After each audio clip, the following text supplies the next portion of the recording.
Et donc la cinquième rubrique, la rubrique des questions-réponses. Donc, merci Francesco. Oui, on va accueillir Karine.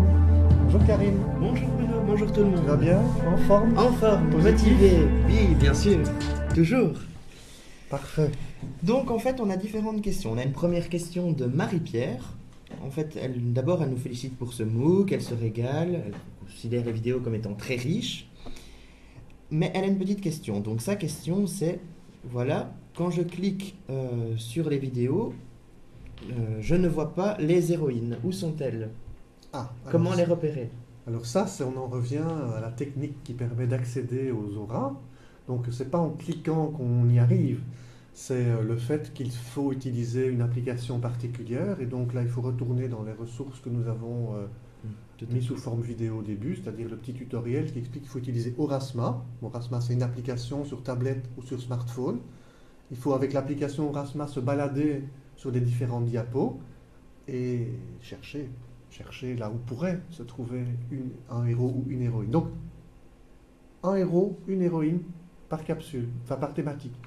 Donc, sur l'évaluation, il y en aura deux. Il y en a eu deux pour le collaboratif, il y en a eu deux. Donc, il y en a chaque fois deux. Parfait. Ben, je pense que ça répondra à sa question. J'espère.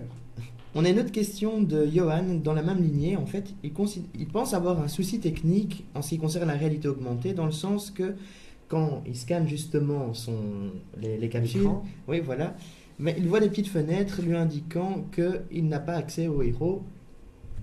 Oui, ben ça c'est en fait c'est de la réalité augmentée, mais qui montre que on n'accède pas au bon héros.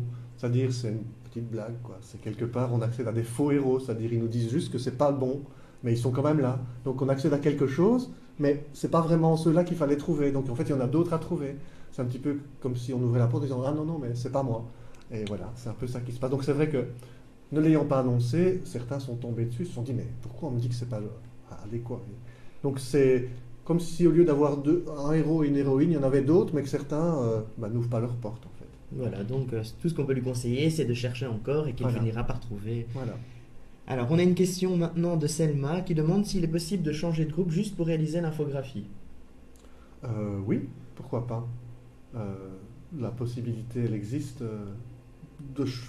Moi, je pense que tant que l'évaluation n'est pas mise en œuvre, eh bien, on a la possibilité de transformer le dispositif dans lequel on se trouve. Et donc ça, c'est à chacun de s'accorder au mieux. Évidemment, c'est plus simple si on ne change pas, c'est clair, parce que ça demande des manipulations. Mais c'est vrai que voilà, la possibilité, elle existe. On avait d'autres questions concernant l'infographie, mais je pense qu'on y a répondu, ainsi que pour la pondération. Donc voilà. Très bien, on a un peu anticipé. On a anticipé, en effet. Questions. Voilà. Super, merci beaucoup Karine. Avec plaisir.